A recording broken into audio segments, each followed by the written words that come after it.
நெல்லையில் சுற்றுப்பயணம் மேற்கொண்ட முதல்வர் ஸ்டாலின் குறித்து செய்தியாளர் எழுப்பிய கேள்விக்கு பாஜக எம்எல்ஏ வானதி சீனிவாசன் பதிலளித்துள்ளார். பிரதமர் மோடி அவர்களுடைய அந்த கனவினை நினைவாக்குவதற்கு இறையர்கள் துணை நிற்க வேண்டும் என பிரார்த்தனை செய்து கொண்டிருக்கிறோம். திமுக அரசு அகல வேண்டும் சொல்லிட்டு பாஜக மாநில தலைவர் முதல்வர்கள் அந்த பயணத்தை மேற்கொள்வதற்காக நீங்க என்ன மாதிரி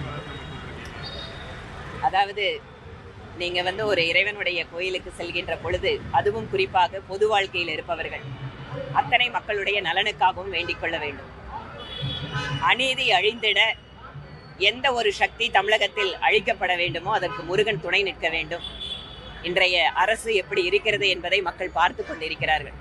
அதனால மாலை போட்ட இந்த நேரத்தில் நான் மற்ற விஷயத்தெல்லாம் பேச விரும்பல.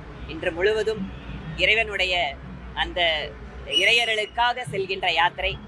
அதனால நீதி தழைக்க வேண்டும் என்றால் அந்த இறையருள் இங்கு தமிழகத்தில் நிச்சயமாக ஒரு ஆன்மீக சக்தியோடு ஒரு ஆட்சியை மலர செய்வார் என்பதில் எங்களுக்கு பூர்ணமான நம்பிக்கை இருக்கிறது.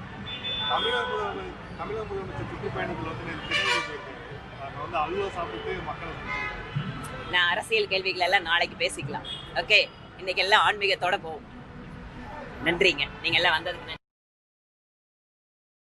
செய்திகளை உள்ளது உள்ளபடி தெரிந்து கொள்ள ரெஃப்ளெக்ட் நியூஸை சப்ஸ்கிரைப் பண்ணுங்க.